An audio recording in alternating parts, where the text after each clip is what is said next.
For over 2,000 years, Jesus' command to love your enemies has been taught as the ultimate moral test, a divine standard so impossibly high that most of us accept failure before we even begin.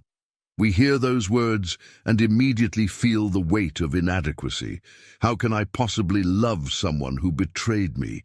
How can I feel compassion for the person who destroyed my family, ruined my career, or caused me unspeakable pain? And so we try, through gritted teeth and forced prayers, to manufacture feelings that simply won't come. We tell ourselves we're supposed to forgive, that it's what good people do, that God expects it of us. But deep down, the resentment remains, sometimes for years, sometimes for decades, eating away at our peace like acid, slowly dissolving metal. What if the person you hate the most is actually your greatest teacher, and the rage you carry toward them is the very thing blocking you from the transformation you've been desperately seeking? Has this ever happened to you? You wake up in the middle of the night, and before you're even fully conscious, their face appears in your mind. The person who wronged you, the one who gets to live rent-free in your thoughts, occupying space in your mental landscape that should belong to joy, creativity, or rest. You've tried everything. You've prayed for the strength to let go. You've read books about forgiveness. You've attended workshops, sought counsel, repeated affirmations. Yet that heavy stone of resentment sits in your chest, unmoved by all your efforts. But before we begin, please hit the like button and let me know where in the world you're watching from today. It's always fascinating seeing who's joining us from around the world. And if you haven't already, make sure to hit that subscribe button and turn on the notification bell so you don't miss any of our future videos. Here's what almost no one tells you about Jesus' teaching on loving enemies. It was never meant to be a moral command at all. Stay with me until the end of this exploration, because what you're about to discover might completely revolutionize not just how you see that person who hurt you, but how you understand your own essential nature. What if Jesus wasn't asking you to force yourself to feel differently? What if he was pointing toward a recognition so profound that once you truly see it, loving your enemies becomes the most natural response in the world, not through moral effort, but through a fundamental shift in how you perceive reality itself? The teaching isn't about suppressing your natural reactions or pretending you feel something you don't. It's about discovering something about consciousness, about identity, about what you and your enemy actually are beneath the surface drama of human conflict. And this discovery, when it moves from intellectual understanding to lived experience, doesn't just transform your relationship with the people who've hurt you. It transforms everything about how you move through the world, how you experience yourself, and what becomes possible when you're no longer carrying that crushing weight of unresolved resentment. What truly changes inside you when you finally grasp why Jesus said these words isn't what you think.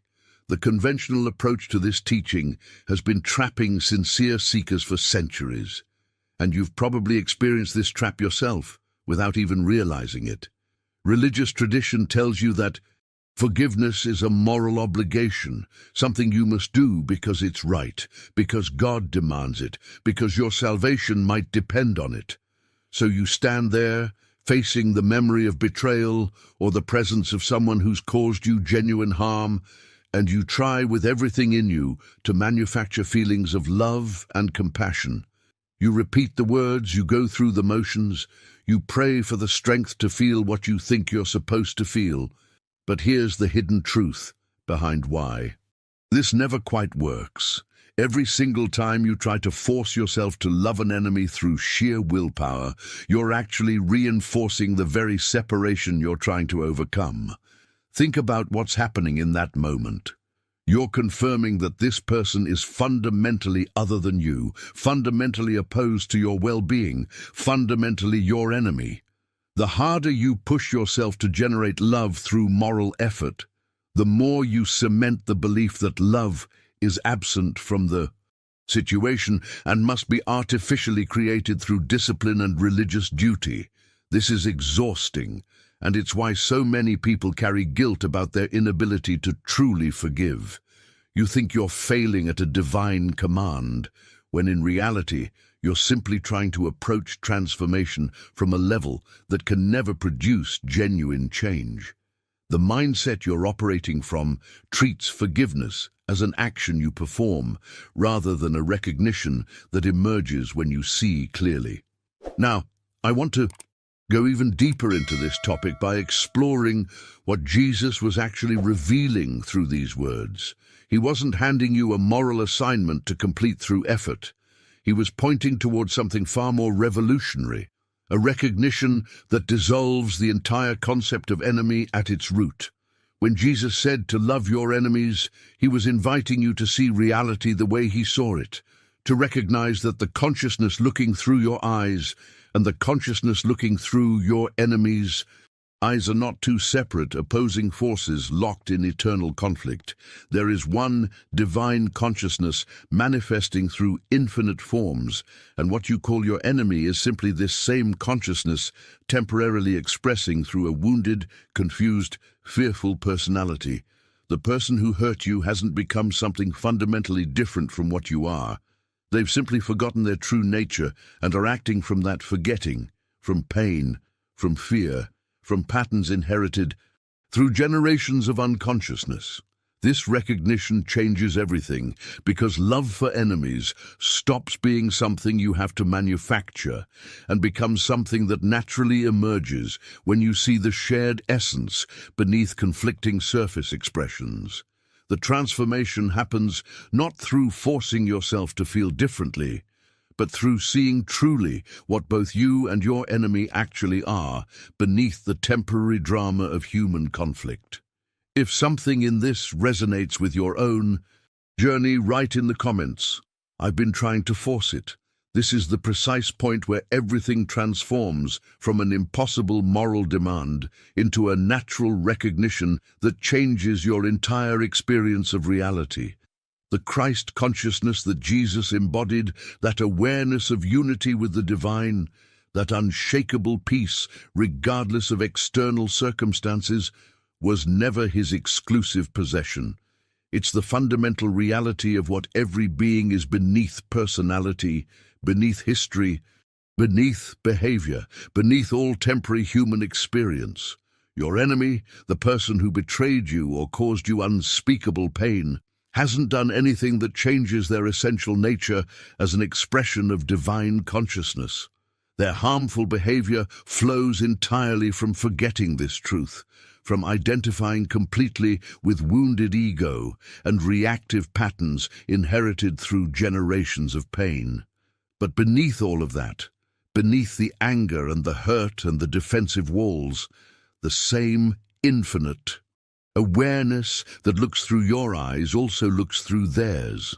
This isn't poetic language designed to make you feel better. This is the literal truth about the nature of consciousness itself. And when you see it clearly, everything about how you relate to conflict transforms instantly. Joel Goldsmith, the spiritual teacher whose insights have transformed countless lives, discovered this truth in the most unexpected way. He didn't find it through years of studying scripture or following elaborate moral teachings. The breakthrough came in moments of deep stillness, when the constant mental noise finally quieted and something deeper could be seen. In that silence, he recognized with absolute clarity that the people he'd been struggling to forgive, the situations that had triggered his deepest resentment and judgment, were all expressions of the one consciousness that he himself was. This recognition didn't require him to approve of harmful behavior or pretend that real wrongs hadn't occurred. The impact of what he saw was far more profound than that. It simply revealed that beneath every surface conflict, beneath every human drama, there was no actual separation at the level of essential identity. The person who had wronged him wasn't fundamentally other, wasn't a separate entity opposed to his well-being. They were consciousness itself, temporarily lost in identification with fear and limitation, acting from wounds they didn't understand, perpetuating patterns they'd inherited without awareness. If what we've explored today resonated with you, I'd be honored to have you subscribe. Hit that button so you don't miss future content that continues building on this recognition. This recognition dissolves resentment not through moral effort, but through seeing what's actually true. When you recognize that your enemy is consciousness itself, temporarily confused about its own nature, how can you continue to hate? The hatred doesn't get suppressed or transcended through discipline. It simply evaporates in the light of this understanding, the way darkness disappears the moment you turn on a light. The transformation happens at a level far deeper than emotion or thought, at the level of fundamental perception about what reality actually is. And once this shift occurs, once you've genuinely seen this truth even for a moment, you can never quite return to the old way of perceiving conflict. Something essential has changed in how you understand both yourself and those you once called enemies. If you've had glimpses of this deeper truth, write in the comments, "I see beyond the surface." When this recognition shifts from being just an interesting intellectual concept to becoming your actual lived experience, something genuinely miraculous begins unfolding in your daily life. Resentments that you've been carrying for years, maybe even decades, suddenly lose their grip on you. And this doesn't happen because you've finally mustered enough willpower to let them go, or because you've performed some perfect forgiveness ritual. It happens because you've seen through the illusion that created those resentments in the first place. The person you've been calling your enemy is revealed as a confused expression of the same consciousness you are, and once you see this clearly, the entire foundation of your anger collapses. How can you remain furious at someone when you recognize them as a temporarily lost version of yourself, acting from wounds they don't understand, perpetuating patterns they never chose? The anger doesn't get pushed down or transcended through heroic moral effort. It simply dissolves in the light of this recognition, the way darkness instantly disappears the moment you flip on a light switch. There's no struggle involved because you're not fighting against your natural reactions anymore. You're seeing reality differently, and that shift in perception naturally transforms how you feel. This explains why every previous attempt at forgiveness probably felt so exhausting and ultimately unsuccessful. You've tried before, haven't you? You've sat there determined to forgive, repeating the words, going through the motions, praying for the strength to let go. And maybe you achieved some temporary relief, some surface-level peace that lasted a few days or weeks before the resentment crept back in. That's because forgiveness, approached as a moral duty you must perform, keeps you trapped in the very separation you're trying to heal. You're attempting to bridge a gap between yourself and an enemy who remains fundamentally other in your perception, fundamentally separate from who you are. It's like trying to connect two sides of a canyon by stretching yourself across the chasm through sheer determination. The effort is genuine, but the underlying paradigm makes success impossible. When you recognize the shared consciousness beneath conflicting personalities, forgiveness stops being something you do and becomes something that naturally emerges when you see truly. You're not pardoning someone separate from yourself anymore. You're recognizing that at the deepest level, at the level of essential being, there was never actually anyone separate to forgive in the first place. The wound was real, the behavior was real, the consequences were real, but the fundamental separation between you and your enemy was always an illusion created by identification with temporary personality rather than eternal consciousness. This distinction might seem subtle, but its impact on your inner experience is revolutionary. The burden you've been carrying doesn't require years of therapy or spiritual practice to dissolve. It requires seeing what's actually true about the nature of consciousness, and once you see it, you can't unsee it. If this understanding is beginning to shift something in you, write in the comments, "I'm ready to see differently." The practical impact of this recognition extends directly into your most challenging relationships, the ones that have been sources of pain and frustration for years. That family member who's been pushing every button you have for decades suddenly appears differently to you. You still see their behavior patterns clearly. You're not blind to the dysfunction or the cycles they keep repeating, but you also begin seeing something you couldn't see before. You see the wounded child beneath the defensive reactions, the fear driving the aggression, the divine consciousness beneath the confused personality, desperately trying to protect itself the only way it knows how. This shift in perception doesn't mean you suddenly accept abuse or maintain unhealthy boundaries. That's a crucial distinction many people miss when they first encounter these teachings. Recognizing someone's essential nature doesn't require you to tolerate harmful behavior or sacrifice your well-being. What it means is that you respond from clarity and compassion rather than from reactive anger and hurt.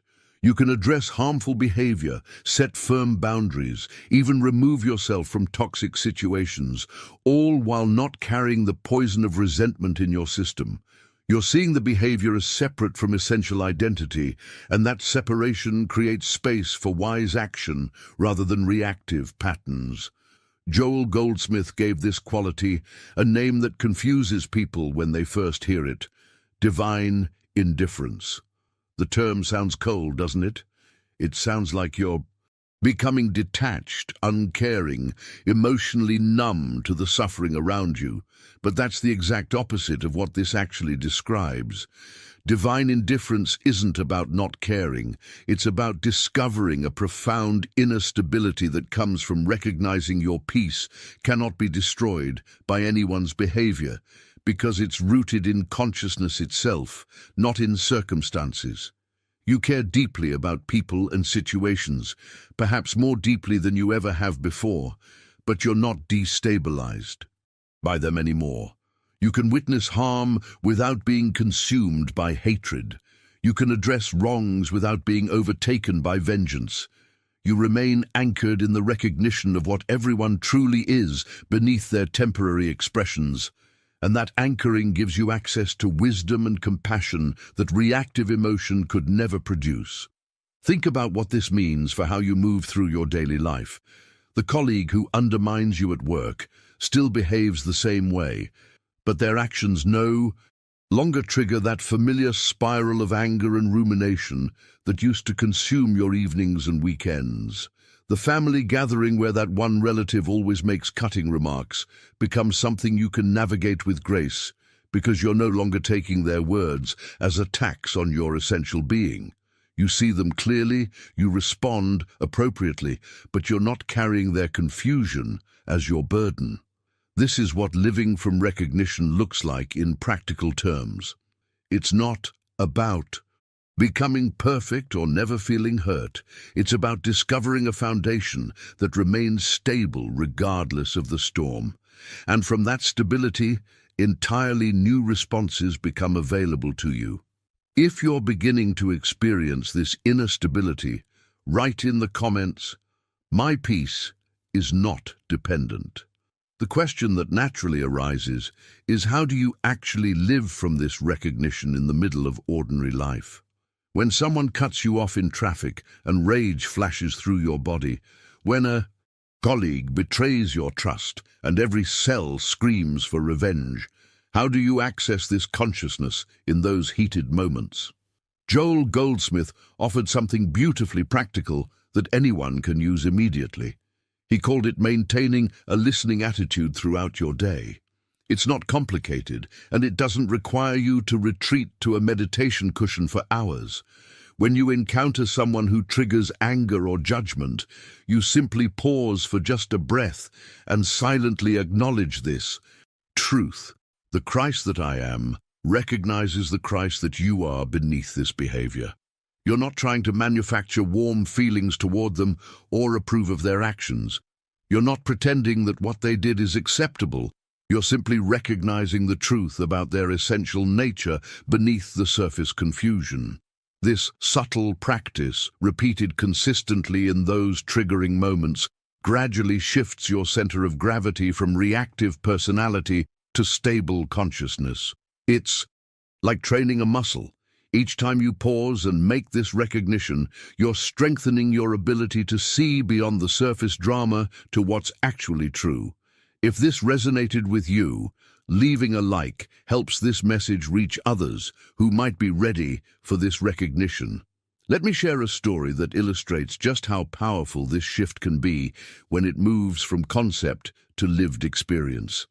Sarah had been carrying rage toward her father for 30 years. The abuse she'd suffered as a child had shaped every relationship in her adult life, creating patterns of distrust and defensive walls that kept genuine intimacy at a safe distance.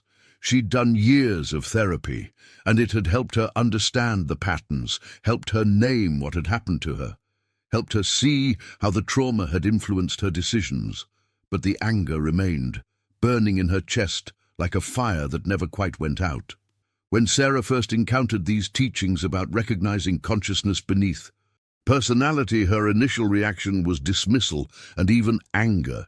How dare anyone suggest she should see her abuser differently?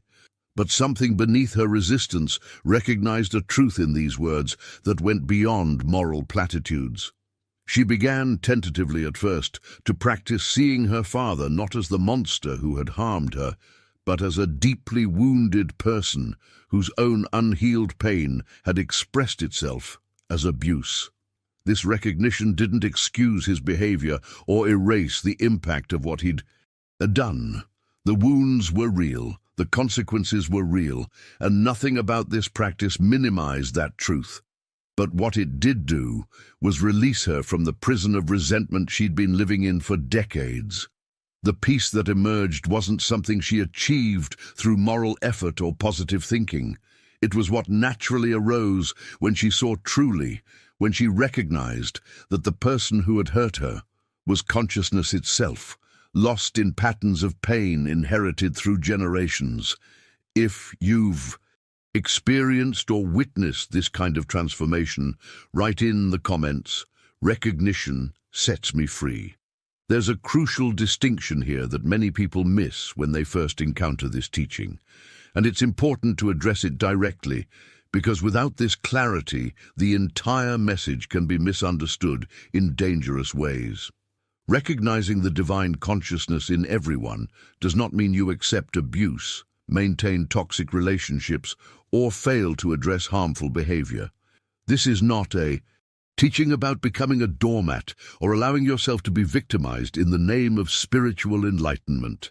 Jesus himself overturned tables in the temple when he witnessed exploitation. He spoke truth to power. He confronted injustice directly. Loving your enemies means seeing their essential nature clearly while responding wisely to their behavior. These two things are not in conflict. You can maintain firm boundaries with someone while recognizing their spiritual wholeness. You can remove yourself from a destructive relationship while still seeing the confused consciousness beneath the harmful actions. You can work actively to stop injustice, to protect the vulnerable, to hold people accountable for their behavior, all while seeing the humanity in those perpetrating harm. The recognition doesn't lead to passive acceptance or spiritual bypassing, where you pretend everything is fine when it clearly isn't. It leads to wise, compassionate action that addresses harm without generating more suffering through hatred and vengeance. You respond from clarity rather than from reactive emotion, and that clarity often produces far more effective action than rage ever could. When you begin consistently living from this recognition, something remarkable starts happening in the world around you that extends far beyond your personal transformation. People feel something different in your presence, even when they can't articulate exactly what has changed. Your refusal to participate in Cycles of judgment and retaliation create space for others to step out of those patterns too. It's as if you're holding open a doorway that others didn't even know existed. You become a presence that silently reminds people of their own essential nature, not through preaching or trying to convince them of anything, but simply through the quality of awareness you're maintaining. This isn't about trying to change people or fix them, which would just be another form of judgment suggesting they're broken and need your help. It's about maintaining awareness of what they truly are beneath their confusion, and that awareness itself creates an atmosphere where their highest qualities can naturally emerge. You're no longer feeding the drama of separation with your reactions. You're not adding fuel to the fire of conflict. You're anchoring something deeper in every interaction, a stability and peace that others can feel, even if they don't understand its source. The impact ripples outward in ways you'll never fully see or measure, touching lives in the hidden corners where genuine transformation happens. If you've noticed this shift in how people respond to your presence, write in the comments, "Others feel the difference." The ultimate transformation that occurs when you truly grasp this teaching isn't what most people expect. It's not that you become better at loving enemies or develop some superhuman capacity for forgiveness. The real shift is far more profound than that. You stop having enemies altogether. Not because everyone around you suddenly starts treating you well, or because conflict magically disappears from your life, but because you've seen through the fundamental illusion that anyone could be opposed to you at the level of essential being. Conflicts still arise in your experience. Disagreements happen, harmful behavior occurs, people still act from confusion and pain, but you're no longer relating to them as enemies, as fundamentally other, as threats to your existence.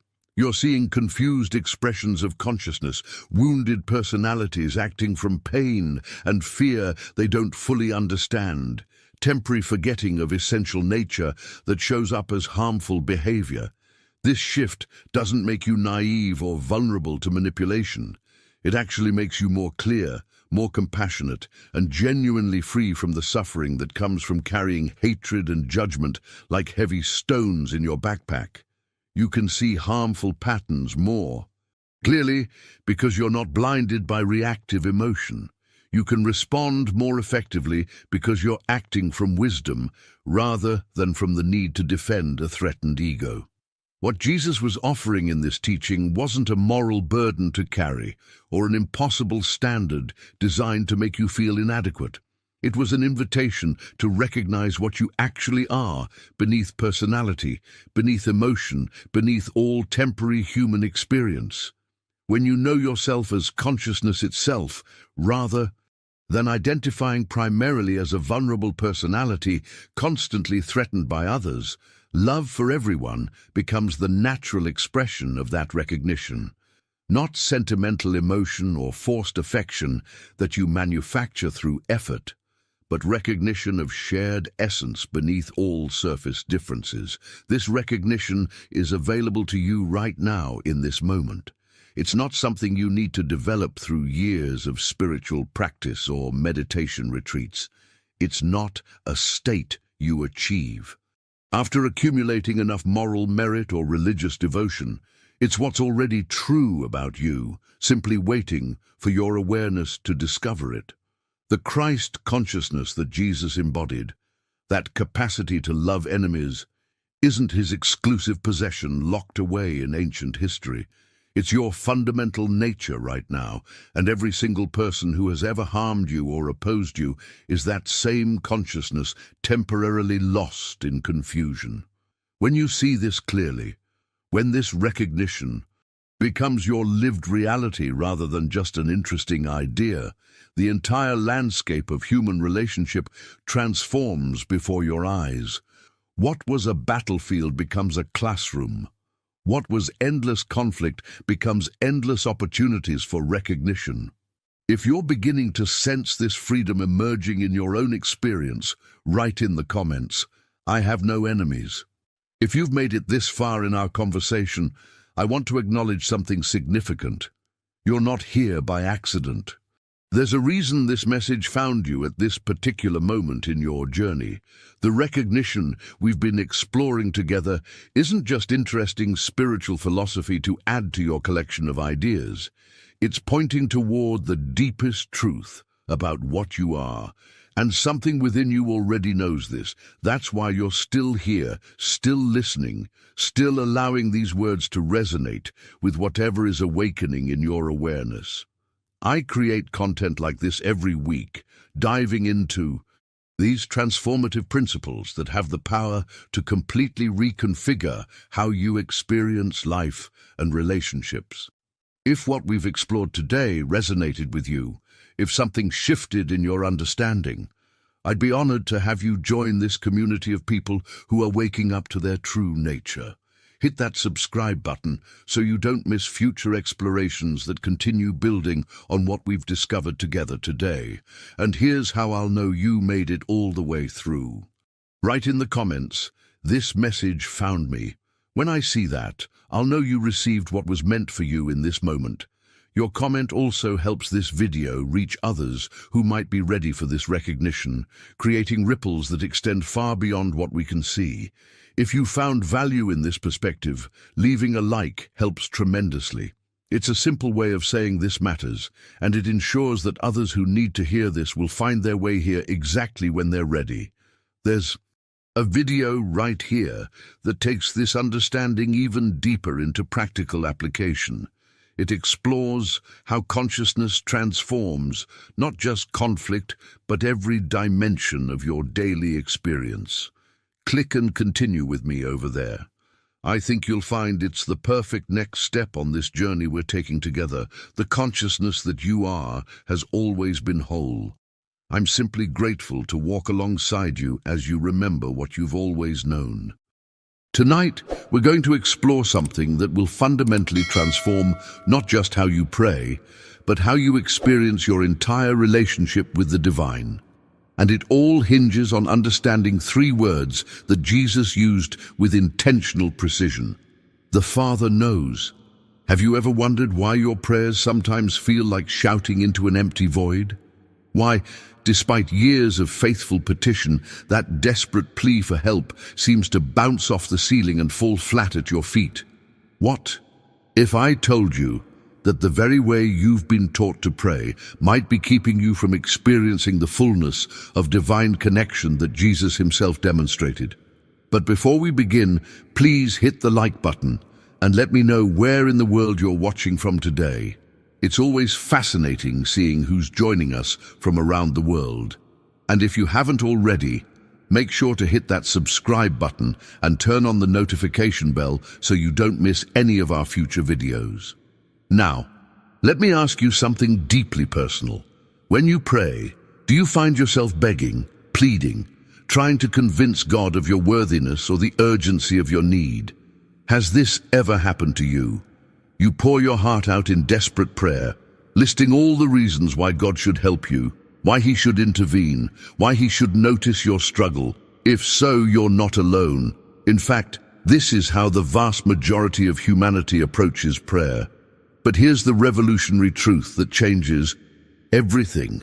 Jesus never prayed this way, not once. Think about that for a moment. In all the accounts we have of Jesus' prayer life, you never find him begging. You never see him pleading with God like a stranger at the door, hoping for a handout. Instead, what you witness is something entirely different. A confidence, a certainty, an unshakable knowing that arose from his understanding of one single word: Father. But this wasn't Father as a religious title, a theological concept, or even a poetic metaphor.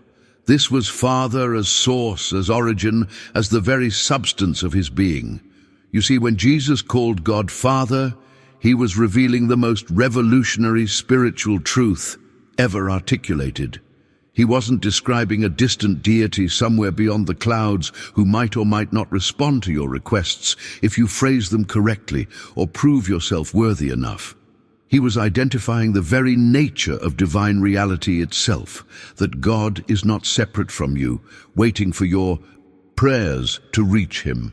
God is the source from which you are currently, actively, continuously emerging. Just as a wave cannot be separated from the ocean, just as a ray cannot exist apart from the sun, you cannot be disconnected from the source that is giving you existence in this very moment. Stay with me here, because what you're about to discover might surprise you. The implications of understanding the Father knows go far deeper than you might imagine, and they have the power to completely revolutionize not just your prayer life, but your entire experience of reality itself. Most people completely misunderstand what Jesus meant when he declared, "I and my Father are one." For centuries, religious institutions have taught that this was Jesus claiming a unique, exclusive, divine status that separated him from the rest of humanity. But what if that interpretation has kept you from accessing the very truth Jesus was trying to reveal? What if he wasn't establishing his superiority, but rather illuminating a hidden reality about your own nature? Here's the transformation that happens when you truly grasp this. Jesus wasn't speaking about himself alone. He was unveiling the fundamental structure of existence itself, the relationship between the source and its expression. When he said those words, he was essentially pulling back the curtain on a truth that applies to every single person, including you. This oneness he spoke of isn't some spiritual achievement you earn after decades of meditation, fasting, or religious practice. It's not a badge you collect at the end of a long spiritual journey. It's the foundation of your existence right now, in this very moment, whether you recognize it or not. Think about it this way, and this analogy will shift your entire mindset. Consider a wave rising from the ocean. Does that wave need to struggle, strive, or somehow prove itself worthy to become oceanic? Does it need to practice being ocean until it finally achieves oceanness? Of course not. The wave already is ocean, just temporarily expressing in wave form. It's not separate from the ocean trying desperately to reach it. It's not disconnected, hoping one day to merge with its source. It is, in every molecule, in every drop, pure ocean manifesting as wave. Now apply that same understanding to yourself and watch how the entire landscape of your spiritual life transforms. You are not a human being standing at a distance from God, reaching upward with desperate prayers, hoping to somehow bridge the gap between you and the divine. That entire framework is built on an illusion, a fundamental misunderstanding of what Father actually means. You are God's own life temporarily expressing in human form. You are the breath of the divine taking shape in time and space. This is the revolutionary impact of understanding the father-child relationship that Jesus lived from, and it changes absolutely everything about how you approach prayer, how you face challenges, and how you understand your very existence. If you haven't subscribed yet, hit that button now. I'm here to bring you content that goes deep into truths that actually transform lives, not just surface-level spirituality. The Father knows because the Father is not external to you, observing from a distance. The Father is the very source from which your consciousness is arising in this moment. Now I want to go even deeper into this revelation, because when you truly internalize what this means for your daily life, the practical implications become staggering. Write in the comments, "I am beginning to understand," if this is starting to make sense to you. Let me reveal something that might shake the foundation of everything you've been taught about spirituality. There's a singular belief that sits at the root of virtually all human suffering, all anxiety, all that persistent sense that something is fundamentally wrong with your life. It's not sin, it's not unworthiness, it's not even your past mistakes or current circumstances. It's the belief in separation itself. This is the hidden truth that most spiritual teachings dance around but never quite articulate clearly. The moment you believe you are separate from your source, you enter into a state of existential fear that colors every decision, every prayer, every hope you carry. Think about the impact this has on your daily life. When you operate from separation consciousness, you approach everything as an orphan in the universe. You beg, you plead. You try to convince God that you deserve help, that your situation is urgent enough to warrant divine attention. But here's the transformation that happens when you shift from separation to recognition. You stop begging and start receiving. You stop exhausting yourself with effort and start allowing. The divine nature that was always there begins to flow through you naturally, not because you finally got the formula right, but because you removed the mental block that was damming up the flow.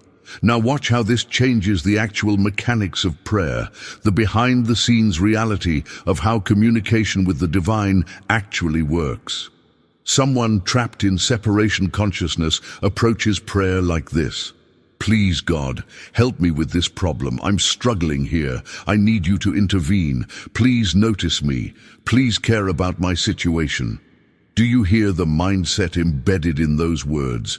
It's the mindset of distance, of disconnection, of trying to get the attention of someone who might not be paying attention.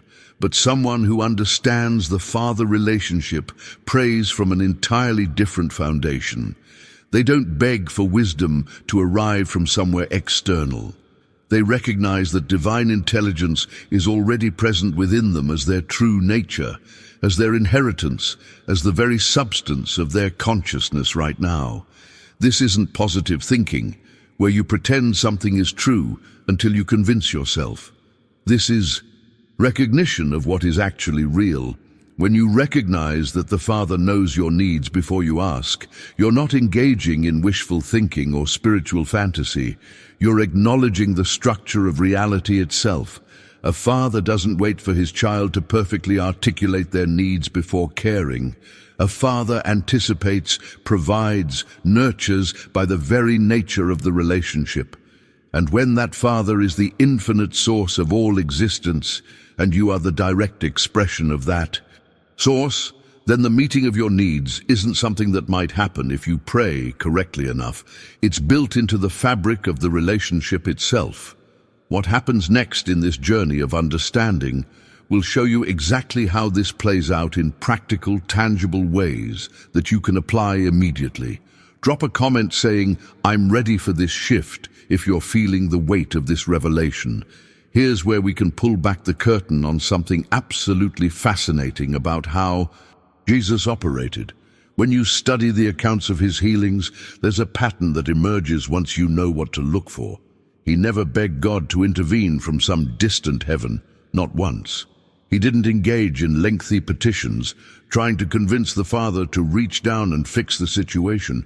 Instead, what you see is something far more powerful. He simply acknowledged the Father's presence right there, in that very moment, in that specific situation. And that acknowledgement itself was the catalyst for transformation. Think about the mindset shift this requires. Jesus understood something that most people miss entirely. Where God is, wholeness must be.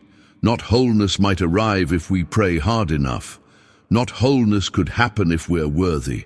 But wholeness must be by the very nature of divine presence. It's not optional. It's not conditional. Where the Father is, the child's needs are already met through the structure of the relationship itself.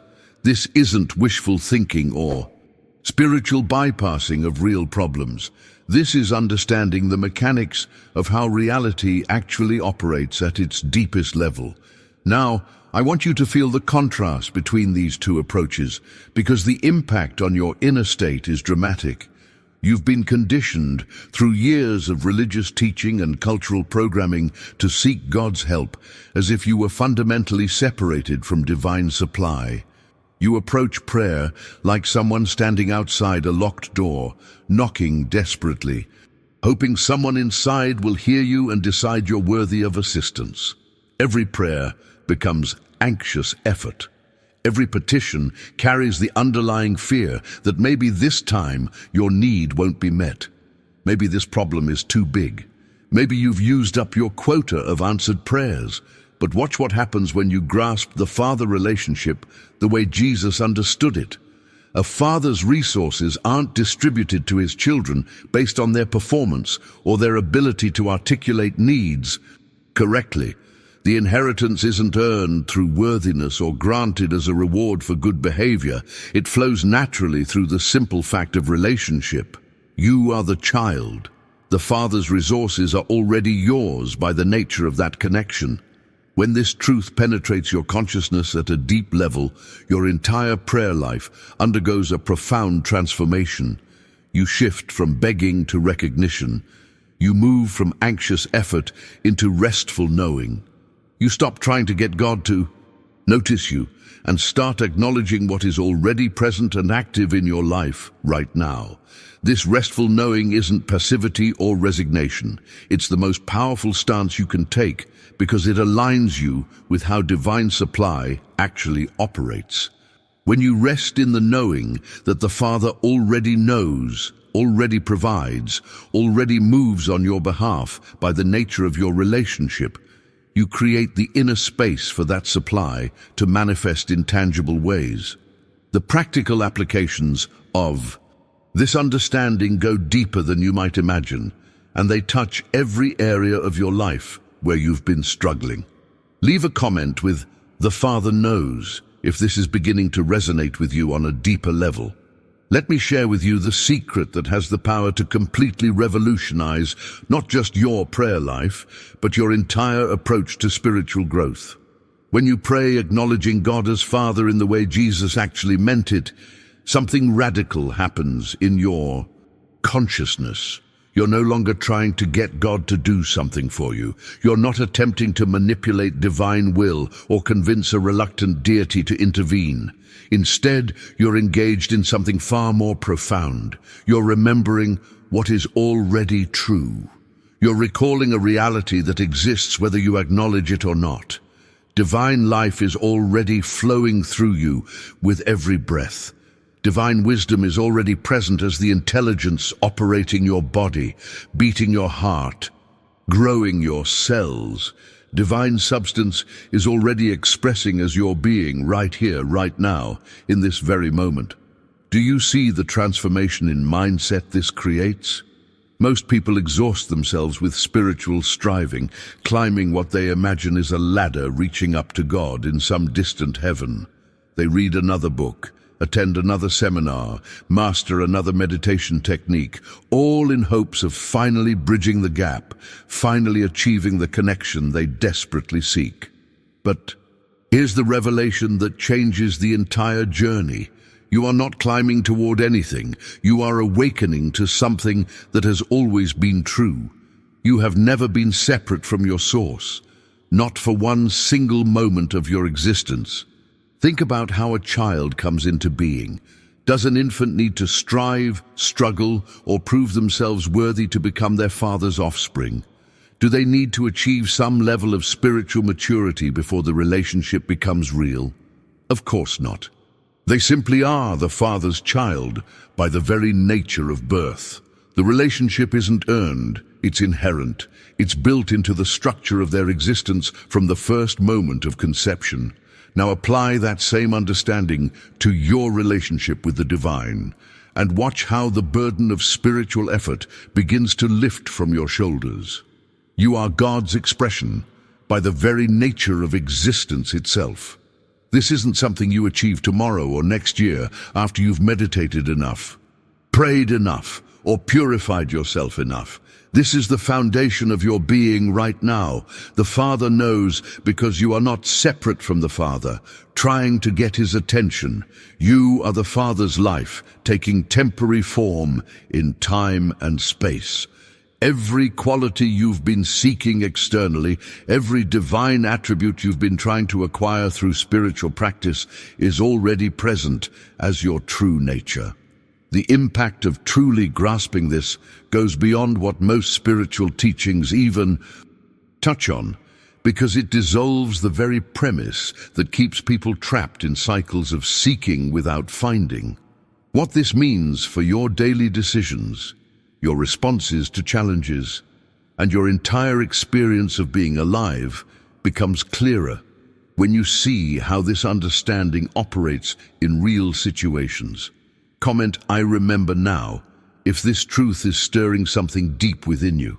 If this resonated with you, go ahead and hit that like button. It helps this message reach others who've been searching for this deeper understanding of prayer. Let me tell you about a woman named Margaret, whose story perfectly illustrates the dramatic shift we're talking about. For 30 years, Margaret prayed every single day, begging God to heal her chronic pain. 30 years. Think about that level of persistence, that depth of desperation. She attended healing services, consulted with spiritual practitioners, read every book she could find on prayer and healing. Yet nothing changed. The pain remained constant, grinding, relentless. She felt abandoned by God, as if her prayers were hitting some invisible ceiling and falling back down unanswered. Then something happened that transformed her entire journey. She encountered this teaching about the father relationship, and at first she resisted it strongly. How could she not be separate from God when her body screamed with pain every moment? But she decided to try a different approach, not because she had faith it would work, but because she had exhausted every other option. Each morning, she sat quietly, and here's the crucial shift in her mindset. She stopped asking for healing. Instead, she simply acknowledged God as her actual source, as the life flowing through her right now. She wasn't trying to get anything, she was recognizing what was already true. For 3 weeks, nothing seemed to change in her physical condition, but then something shifted in her consciousness, something she couldn't quite articulate but could definitely feel. Within 2 months, her pain began diminishing. Within 6 months, it was completely gone. Not through begging, not through convincing God she was worthy, through recognition, through the simple act of remembering her true relationship with the Source.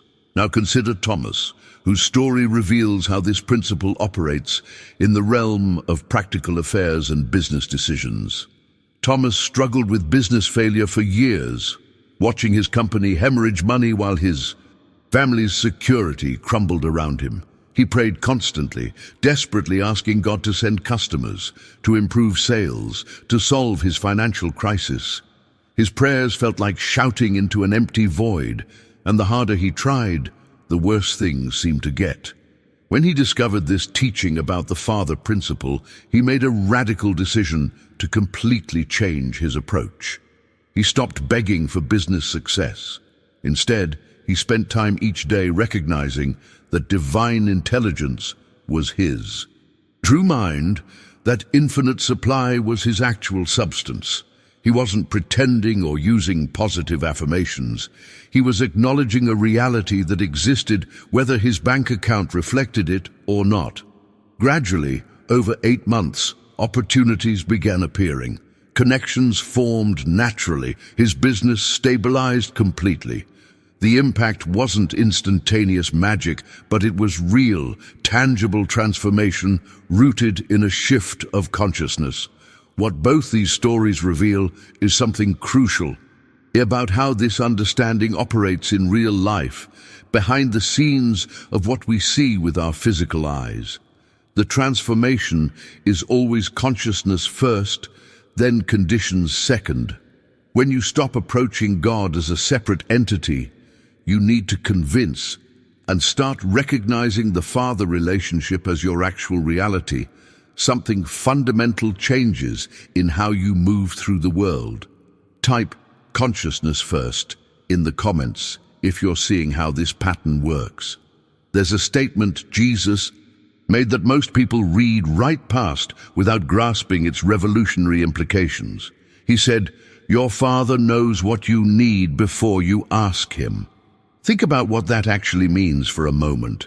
Before you formulate the words, before you identify the problem, before you even become consciously aware of the need, the Father already knows.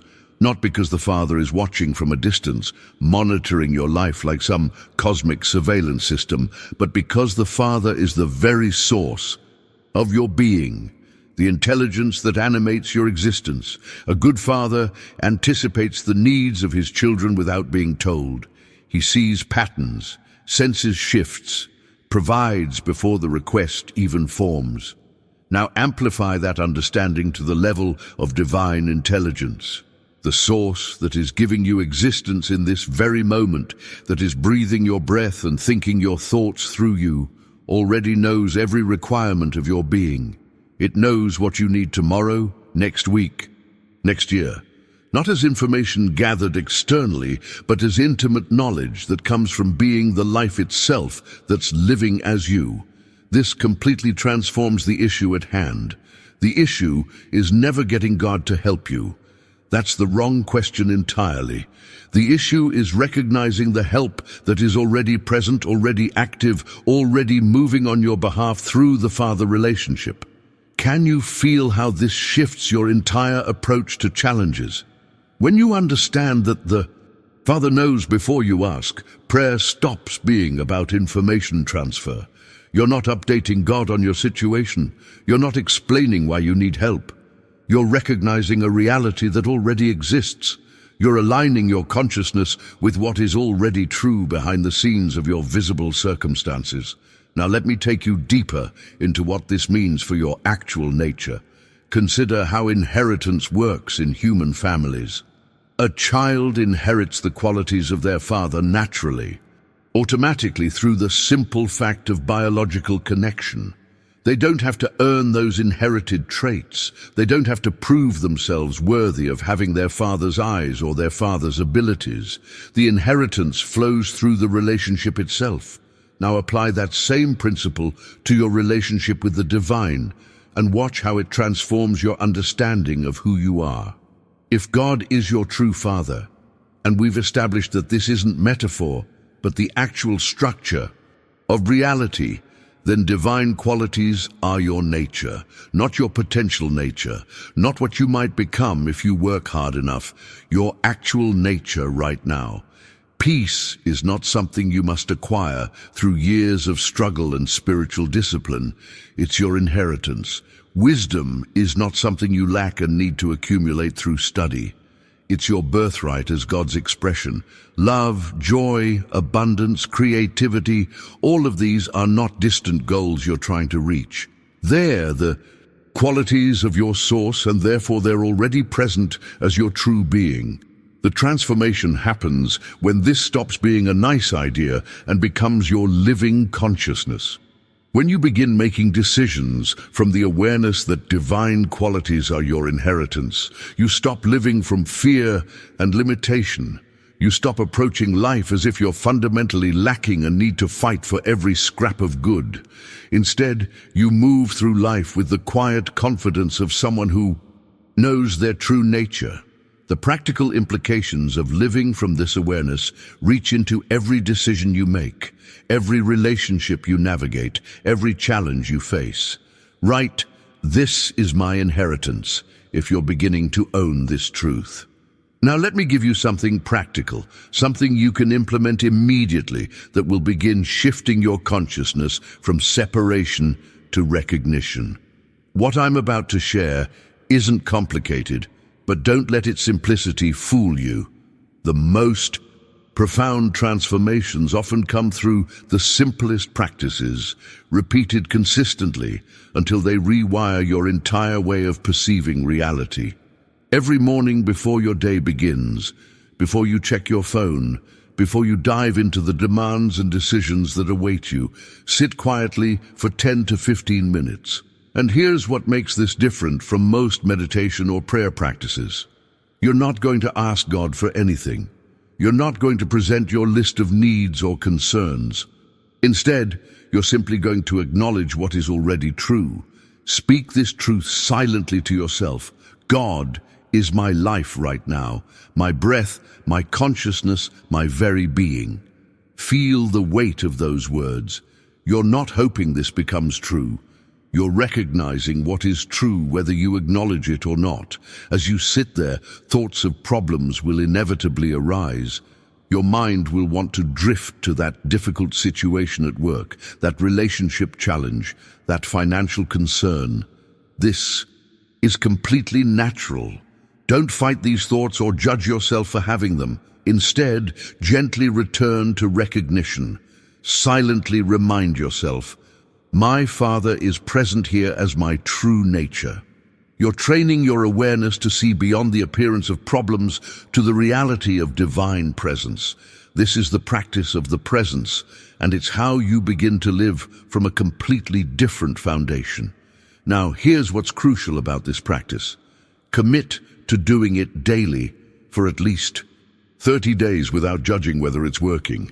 Your rational mind will want to evaluate, to measure, to see if you're getting results. Resist that urge. You're not trying to make something happen. You're not performing a technique to manipulate reality. You're simply practicing recognition until it becomes your habitual consciousness.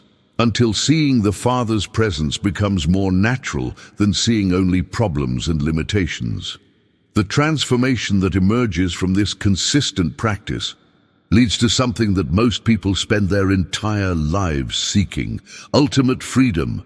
Not freedom from having challenges in your life, but freedom from the tyranny of circumstance. This is where the real shift in mindset occurs. When you truly grasp that the Father knows, that the Father provides, that the Father is your very being, external conditions no longer determine your inner state. Your peace stops being dependent on whether things are going well or falling apart. Your joy stops fluctuating based on your bank balance or your health reports. You've discovered that your true life, your real source, your actual being exists in the dimension of divine consciousness, not in the changing world of form. The world of form will continue to shift, to fluctuate, to present challenges and opportunities. But beneath it all, there's an unchanging reality. You are the Father's expression, and the Father knows.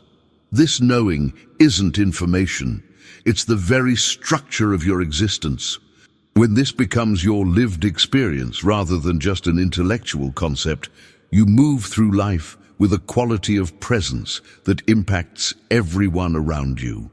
Comment, I am choosing this practice, if you're ready to commit to these 30 days of recognition. If you've made it this far with me, I want you to know that's not by accident. Something in this message resonated with you at a level deeper than casual interest. You're not just watching content. You're on a genuine journey of transformation, and that matters. This understanding of the Father knows isn't meant to stay as information in your mind. It's meant to become the foundation of how you live, how you pray, how you experience every moment of your existence. If this resonated with you, if you felt something shift as we went through this together, do me a favor and hit that like button. It helps this message reach others who need to hear it, people who've been exhausted by years of begging prayers and are ready for the freedom of recognition. And if you haven't subscribed yet, now would be a great time. I'm committed to bringing you content that doesn't just scratch the surface of spirituality, but goes deep into the truths that actually transform lives. Every video on this channel is designed to give you practical wisdom you can apply immediately, revelations that shift your consciousness, not just theories to think about. Leave a comment saying, "This message was meant for me," if you sense that divine timing brought you to this video right now. I read every single comment, and I love hearing how these teachings are landing in your life. There's another video right here that builds on what we've covered today, taking you even deeper into living from this consciousness of divine sonship. Click and continue with me over there. Let's keep this transformation moving forward together. Today, we're going to uncover a truth that's been hidden in plain sight for 2,000 years. This isn't another sermon telling you to pray harder, believe stronger, or wait patiently for God to finally notice you. What you're about to discover might surprise you because it completely contradicts what you've heard from every pulpit, every Sunday school lesson, and every religious authority figure in your life. Have you ever wondered why your most desperate prayers seem to go unanswered while Jesus promised that you would do even greater works than he did. What if everything you've been taught about following Jesus has been carefully designed to keep you powerless, dependent, and forever seeking something that's already within your grasp right now? Here's the uncomfortable reality that most churches won't tell you. Jesus never intended to create a religion of worship around himself. He wasn't building a system where you'd spend your entire life begging an unreachable divine figure for scraps of mercy. Stay with me until the end, because what I'm about to share will fundamentally shift how you understand everything Jesus actually taught versus what you've been told he taught. But before we begin, please hit the like button and let me know where in the world you're watching from today. It's always fascinating seeing who's joining us from around the world. And if you haven't already, make sure to hit that subscribe button and turn on the notification bell so you don't miss any of our future videos. Think about this for a moment. Every time you've prayed for a miracle, what position were you in? You were likely on your knees, feeling small, confessing your unworthiness, listing your failures, and desperately pleading for God to intervene in your circumstances. Has this ever happened to you? You pray with everything you have, follow every instruction perfectly, yet the breakthrough you need remains frustratingly out of reach, as if there's an invisible wall between you and the divine power you're seeking. What if I told you that this entire approach is the exact opposite of what Jesus was demonstrating? When he said, "The kingdom of heaven is within you," he wasn't speaking metaphorically. When he promised, "You will do greater works than these," he wasn't exaggerating or speaking only to his disciples. He was revealing something revolutionary, that the Christ consciousness he embodied isn't exclusive, isn't distant, and isn't reserved for one perfect human being who lived 2 millennia ago. Jesus came to show you what's possible when a human being recognizes their true spiritual nature. He wasn't saying, "Worship me because I'm special and you're not." He was saying, "Follow me, learn what I've learned, access what I'm accessing, become what I'm demonstrating." But somewhere along the way, that message got twisted into a system that keeps you small, keeps you begging, and keeps you believing you're forever separated from the divine power that Jesus said lives within you. The difference between praying to Jesus and praying from Christ consciousness is the difference between remaining powerless and stepping into the same spiritual authority Jesus himself operated from. And what's about to unfold in this video will show you exactly how. Let's talk about what really happens inside your mind every single time you pray. You've been conditioned, trained from childhood to approach the divine from a position of absolute powerlessness. You start by rehearsing everything wrong with you. You catalog your mistakes, your failures, your unworthiness. You remind God, as if he needs reminding, of how broken and incomplete you are. Then, from that place of total lack, you beg for intervention. You plead for mercy. You promise to be better if only this one prayer gets answered. This is what I call beggar consciousness, and it's been embedded into your spiritual DNA through years of religious programming. Every prayer service, every altar call, every confession booth has reinforced this same message. You are separate from God, you are unworthy, you are powerless, and your only hope is that an external force might show you mercy if you grovel convincingly enough. But here's the hidden truth that changes everything about this journey of spiritual transformation.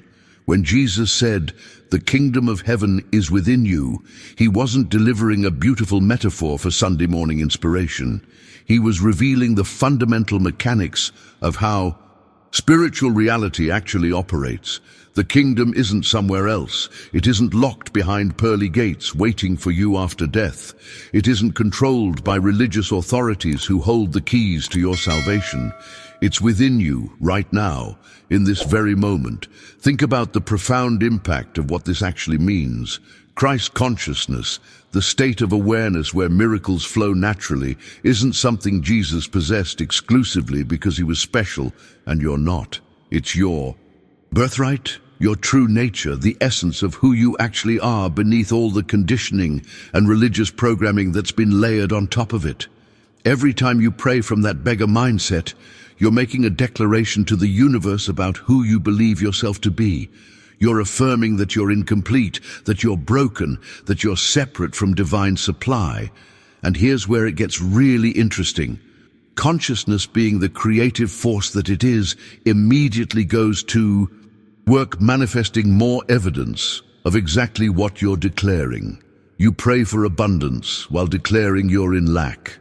You pray for healing while affirming you're diseased and powerless. You pray for breakthrough while reinforcing the very walls that keep you trapped. This isn't about positive thinking or pretending problems don't exist.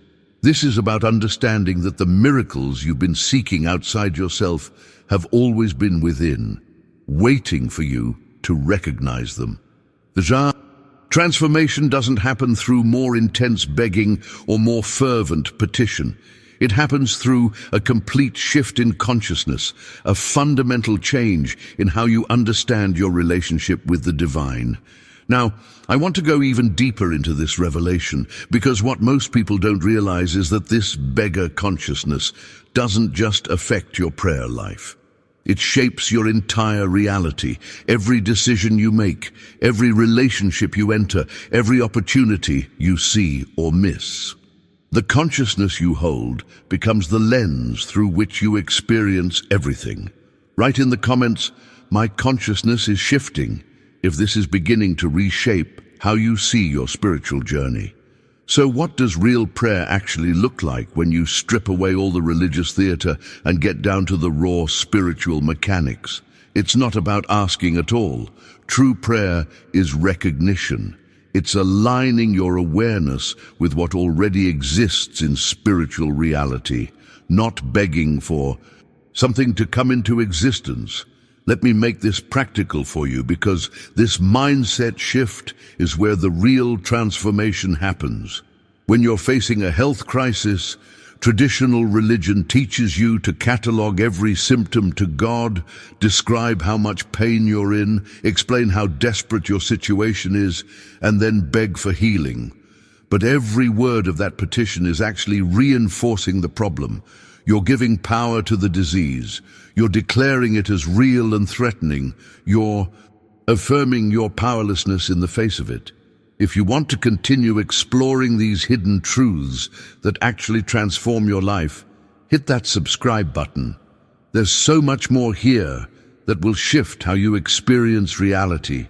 The practice Jesus was actually demonstrating is radically different. Instead of begging God to fix what appears broken, you recognize that in the realm of pure consciousness, in spiritual reality, where everything originates, there is only wholeness and perfection.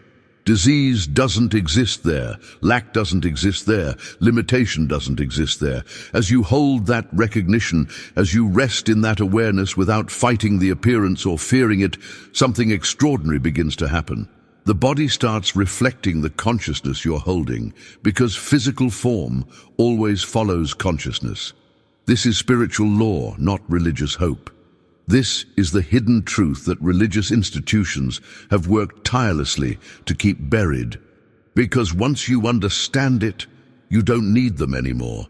You don't need intermediaries. You don't need special rituals or approved prayers or ordained authorities to grant you access to the divine.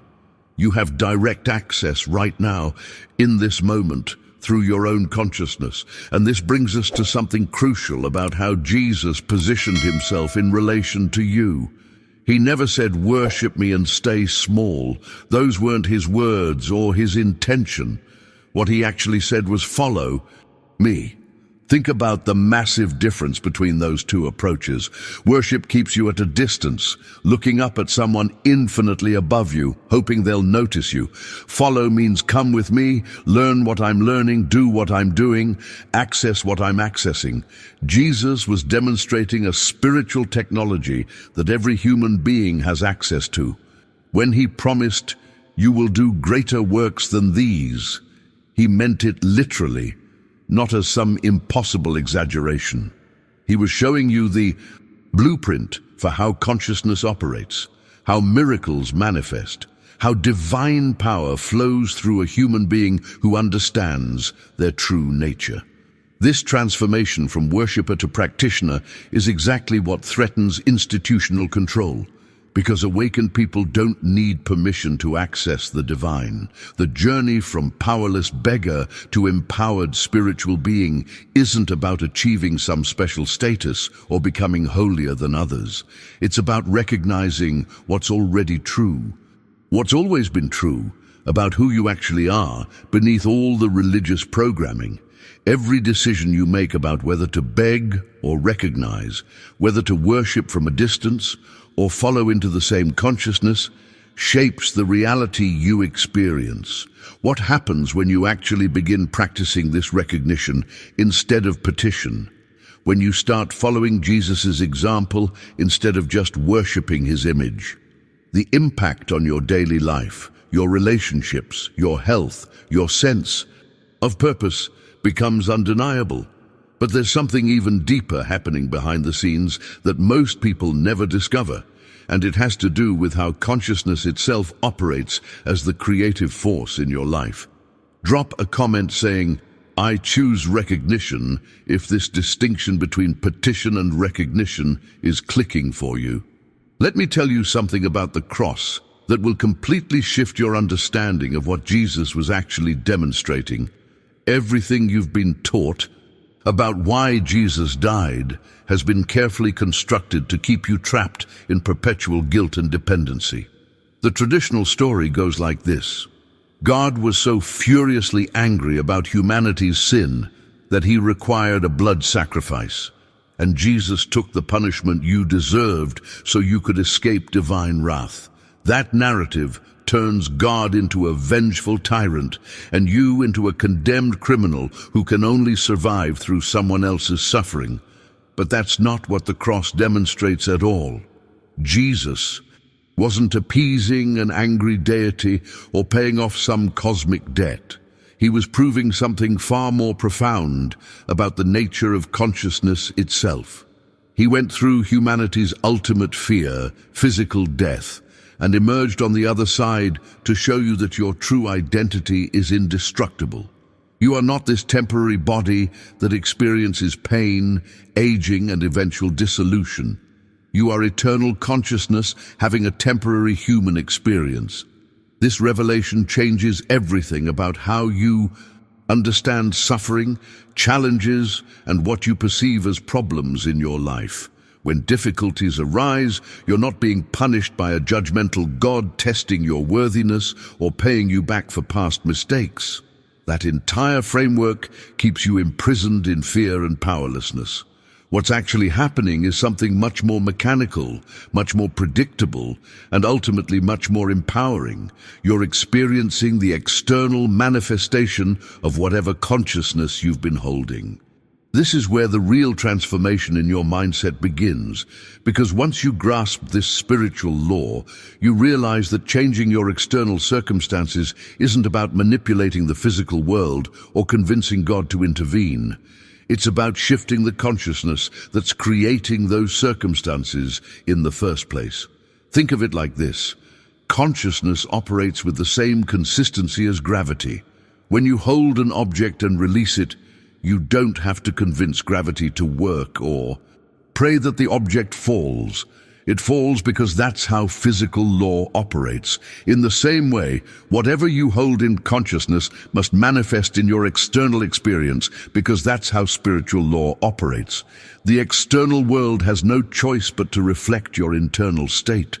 This means that every persistent problem in your life, every pattern that keeps repeating, every limitation you keep encountering isn't evidence of God's disapproval or proof that you're cursed or unlucky. It's feedback showing you what consciousness you've been operating from. The journey toward transformation isn't about fixing what's outside. It's about recognizing and shifting what's inside, because the outside is simply the projection of the inside. Most people spend their entire lives trying to rearrange external circumstances while keeping the same internal consciousness that created those circumstances.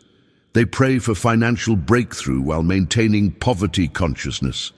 They beg for healed relationships while holding resentment consciousness. They petition for opportunities while reinforcing victim consciousness. And then they wonder why nothing fundamentally changes, why the same patterns keep emerging in different forms. The hidden truth behind every spiritual teaching, the revelation that changes the entire game, is understanding that consciousness is the creative force. Not your actions, not your circumstances, not external conditions, but the consciousness you hold. This is what Jesus was demonstrating through every miracle, every teaching, every interaction. He was showing you how reality responds to consciousness, how form follows awareness, how your experience of life shifts when your internal state shifts. Right consciousness creates, if this principle is beginning to reshape how you understand the challenges you've been facing. Let me share a real story that demonstrates exactly how this shift from petition to recognition works when you're facing an impossible situation. There was a woman named Margaret who received a terminal diagnosis that doctors labeled incurable. She did everything traditional religion teaches. She attended healing services, had church elders lay hands on her, fasted for days, confessed every sin she could remember, and spent countless hours on her knees begging Jesus to intervene and fix what was happening in her body. Month after month, nothing changed.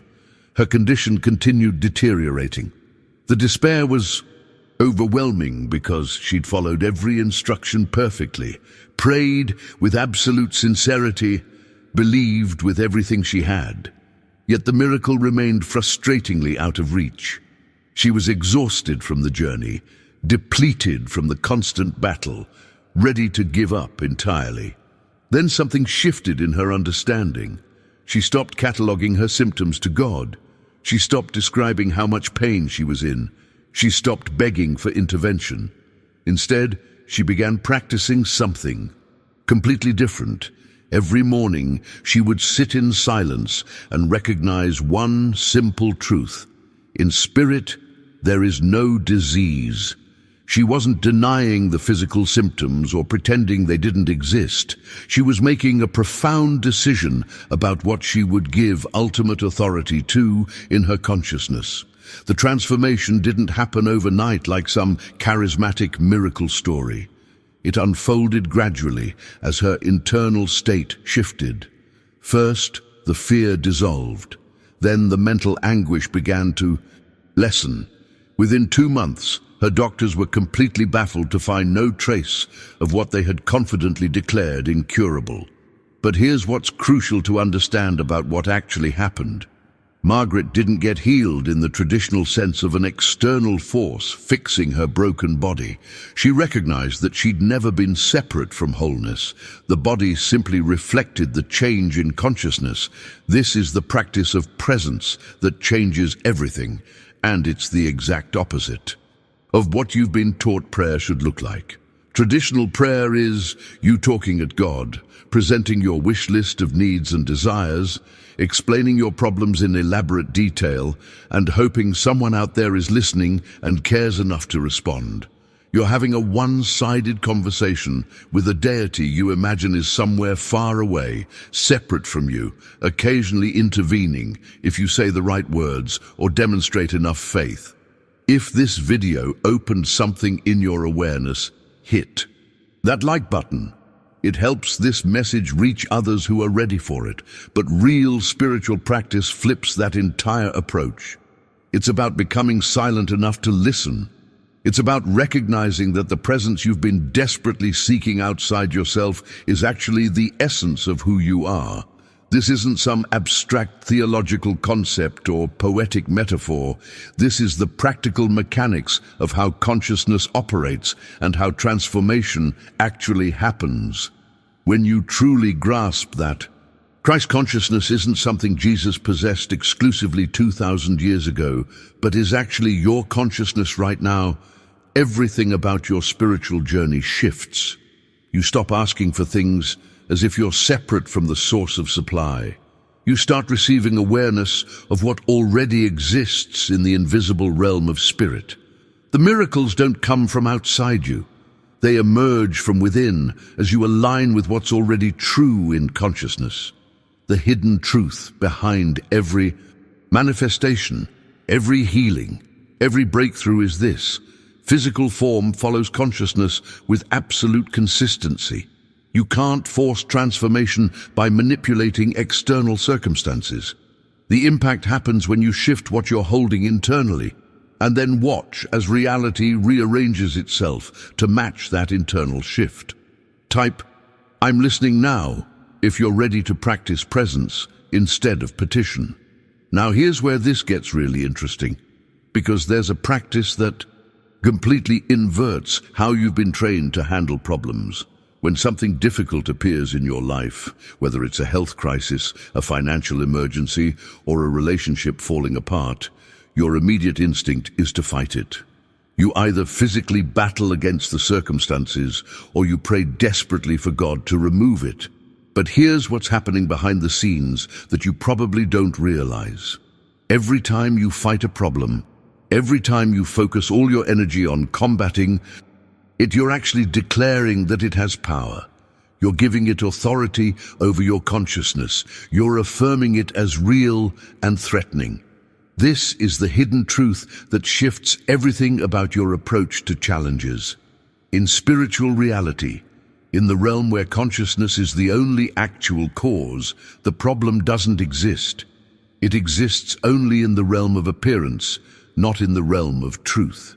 You're not pretending difficulties aren't there or engaging in denial. You're making a profound decision about what you consider to be ultimate reality. The appearance is showing symptoms, circumstances, limitations. But you're recognizing that in pure consciousness, where everything originates, there is only wholeness, abundance, and infinite possibility. This practice requires you to hold two realities simultaneously. Yes, the appearance is here. Yes, the bank account shows zero. Yes, the body is displaying symptoms. Yes, the relationship is fractured. But you refuse to give those appearances the final word about your spiritual identity or the truth of your situation. As you rest in this recognition, as you stop empowering the problem by fighting it or fearing it, something extraordinary begins happening. The circumstances start shifting, not because you forced them through willpower, but because consciousness is reorganizing itself and physical form must follow. What makes this even more powerful is understanding where this transformation actually takes place. Every spiritual problem you've ever experienced, every challenge that's kept you trapped, every limitation that's felt insurmountable, exists only when your mind leaves the present moment. Think about this carefully. Right now, in this exact second, strip away all the mental commentary about what happened yesterday or what might happen tomorrow. Remove the stories about what your problem means, where it came from, how long it's lasted, or how bad it could get. In this pure present moment, where is the actual problem? You're alive right now. You're breathing. You're conscious and aware. Whatever crisis your mind wants to rehearse exists either in past regret or future anxiety, but it doesn't exist in this precise moment of now. Christ consciousness is only accessible in the present because the present is the only place that actually exists. Everything else is mental projection, stories you're telling yourself, fear-based scenarios you're imagining. The journey Jesus was demonstrating wasn't about escaping from life's challenges or pretending difficulties don't exist. It was about discovering where real life happens, which is always and only now. Pain might be present in this moment, physical discomfort might be here, but suffering, the mental anguish that torments you, requires thought about past or future. It requires your mind to leave the now and create elaborate narratives about what everything means. Drop "I choose now" in the comments if this revelation about presence is shifting how you relate to your challenges. Understanding presence leads us to something even more foundational, something that's at the root of every struggle you've ever faced. Every problem, every challenge, every miracle you're desperately seeking stems from one single belief that's been operating in the background of your consciousness your entire life. It's the belief in separation. You believe you're separate from God, separate from the supply you need, separate from the healing you want, separate from other people who seem to have what you lack. This separation consciousness is what Jesus was actually referring to when he talked about sin. Not in the moral sense of wrongdoing that deserves punishment, but in the original meaning of the word, which is missing the mark of truth. The truth is, there's only one divine consciousness appearing as many temporary forms. The person who betrayed you, the situation that hurt you, the circumstances that disappointed you, they're all divine. Consciousness temporarily forgetting itself, exactly as you sometimes forget your true nature. This revelation doesn't excuse harmful behavior or mean you accept abuse. What it does is remove the emotional charge that keeps you imprisoned by past experiences and current circumstances. When you recognize that everything you've been seeking exists right now in consciousnness and you've never actually been separate from it, the entire journey transforms. You're not pursuing abundance, health, or peace as external goals somewhere out there that you have to earn or achieve. You're recognizing they exist in your consciousness this very moment, and your only work is allowing that recognition to become your lived experience. This is where the concept of grace becomes radically different from what religion has taught you. Grace isn't God showing mercy toward undeserving sinners who've groveled convincingly enough. Grace is the automatic flow of divine good that operates the moment you stop trying to manipulate, control, and force outcomes through sheer human effort. Every frantic attempt to make something happen, every sleepless night spent strategizing, every anxious moment trying to figure out how to fix your situation comes from that deep belief in separation. The belief that if you don't hustle and scheme and force things into place, nothing will work out. Living by grace means recognizing that Source is already supplying everything before you even ask. This sounds passive to the achievement-oriented mindset that's been programmed into you, but it's actually the most active spiritual practice possible, because it requires constant vigilance against your ego's compulsive need to take control. Your ego believes that you must do something, must take charge, must ensure survival through constant action and manipulation. But spiritual consciousness is always doing everything. Your work is getting out of the way and allowing grace to operate without your interference. This requires a level of trust that feels impossible until you actually experience it working in your life. It means making decisions from a completely different foundation. Instead of asking, "What can I do to make this happen?" you're asking, "What is consciousness already doing? And how can I align with it?" The impact of this shift is profound because you're no longer exhausting yourself trying to force outcomes. You're resting in the recognition that divine good flows naturally when you stop blocking it with fear-based control.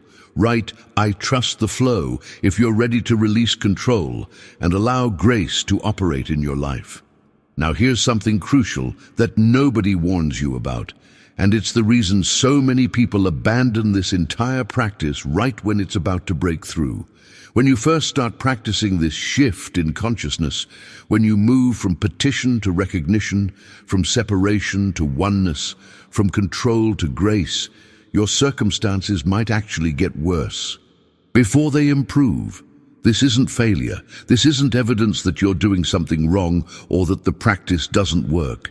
It's the transition revealing everything false in your life so truth can replace it. Think about what happens when you stop maintaining illusions through force and control. Everything not built on spiritual truth begins to dismantle. The relationships held together by manipulation start falling apart. The financial structures built on anxiety and fear-based striving begin to collapse. The health patterns maintained by stress and resistance surface more visibly. Most people hit this point and immediately panic. They abandon the practice and return to begging God to fix the chaos, not understanding that consciousness is actually cleaning house. This transition period tests your commitment to truth over comfort, to spiritual reality over familiar appearances. It's asking whether you're willing to let everything false crumble so something real can emerge. The journey through this phase requires trust that's almost impossible to maintain without understanding what's actually happening behind the scenes. You're not being punished. You're not doing it wrong. You're experiencing the natural consequence of consciousness, shifting from false foundations to true foundations. And the old structures can't remain standing when the internal support system changes. Some people practice faithfully for months and watch their entire life seem to disintegrate. Marriages hit crisis point. Businesses start failing. Health declines. Every area that was held together by the old consciousness begins revealing its instability. The temptation to quit, to return to what's familiar even if it wasn't working, becomes overwhelming. But this is precisely where the real transformation begins to take root. Everything that needs to fall apart is being given permission to fall apart so you can rebuild from truth instead of continuing to build on false foundations. As you persist through this transition, as you refuse to abandon recognition even when appearances suggest total collapse, you begin moving towards something profound. You start becoming transparent to divine consciousness.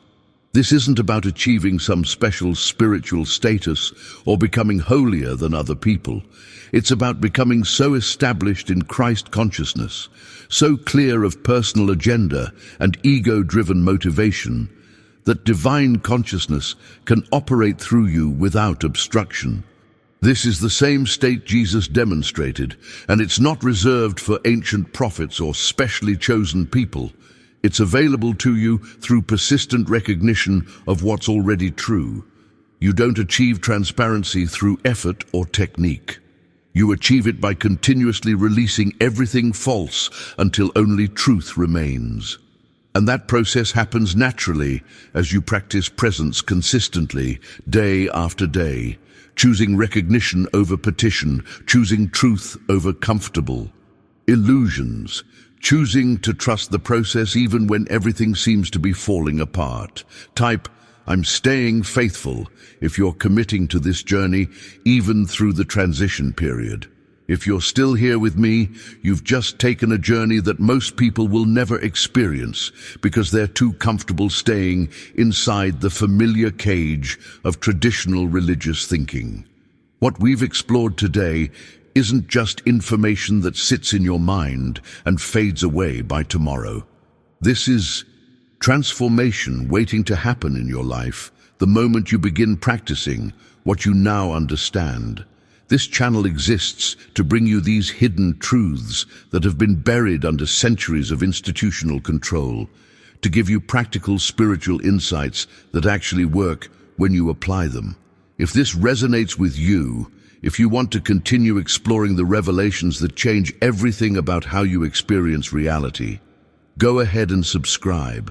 There's so much more to uncover together, and I'm committed to bringing you content that shifts consciousness, not just fills time.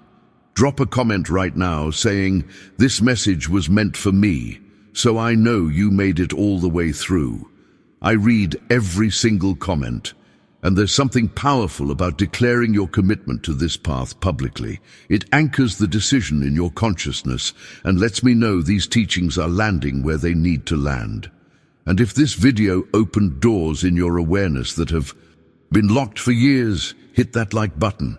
It helps this message reach others who are ready for it, people who are tired of begging and ready to start recognizing. Individuals who sense there's something deeper than what religion has been teaching them. There's a video right here that goes even deeper into dissolving the blocks that keep you from experiencing what Jesus actually demonstrated. It picks up right where we're leaving off and shows you the practical steps for living from Christ. Consciousness instead of just understanding it intellectually. Click and continue with me over there, because what you've learned today is just the beginning of understanding how spiritual reality actually operates in your life.